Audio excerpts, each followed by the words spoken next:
Hello అందరికీ good morning. Ignore my voice ఎందుకంటే నాకు కోల్డ్ అయింది కాబట్టి. ఫుల్ ఎక్సైట్మెంట్లో సోడా తాగుతా అంటే అది ఎగిరి నా కంట్లో పడింది. హాయ్ గీతిక.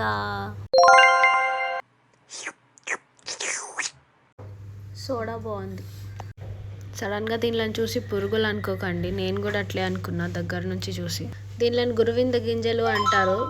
ఇవి ఇంట్లో పెట్టుకుంటే పాజిటివిటీ వస్తుందంట, నెగిటివిటీ పోయి. అందుకే తిందామని చూస్తున్నా, బట్ తినకూడదు, విషం అంట. సో ఈ ఆలోచన మానుకున్నా గైస్. నెక్స్ట్ మనం లంచ్కి వచ్చినాం.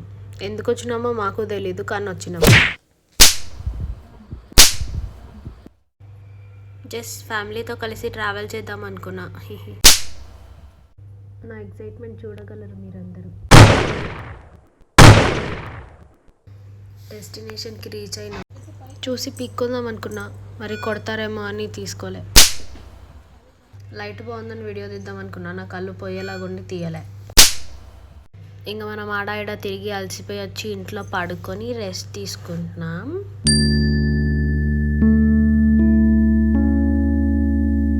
అలసిపోయింది కదా బిడ్డ అని మా అమ్మమ్మ వచ్చేసి పడుకున్న చోటే తెచ్చిచ్చింది.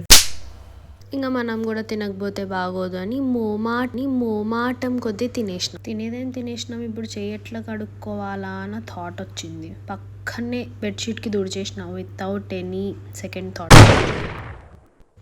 హౌ క్యూట్ కదా.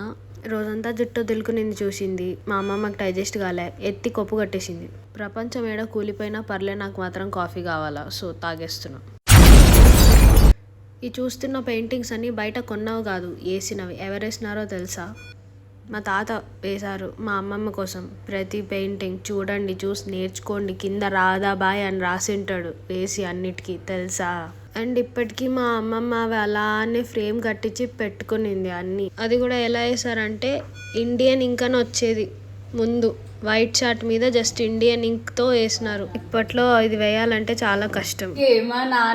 మా అమ్మమ్మ పేరు రాధా కాబట్టి రాధా కృష్ణుల పెయింటింగ్ వేసినారంట. This is effort. చూసి తెలుసుకోండి. ఇది మా నాన్న ఫోటో. నిజం చెప్పాలంటే వాళ్ళది ఒక కైండ్ ఆఫ్ లవ్ మ్యారేజ్ అనే చెప్పొచ్చు. ఎందుకంటే మా అమ్మమ్మని చూసి ఇష్టపడి అతను పెళ్లి చేసుకున్నాడు. మా అమ్మమ్మ కష్టపడుతుంటే చూడలేక నేనేసి ఇప్పుడు తీసుకొని ఊడ్చేద్దామని ఫిక్స్ అయిపోయినా. హెల్పర్ ఉన్నా కూడా 24/7 నా ఇల్లు మెరుస్తూనే ఉండాలా.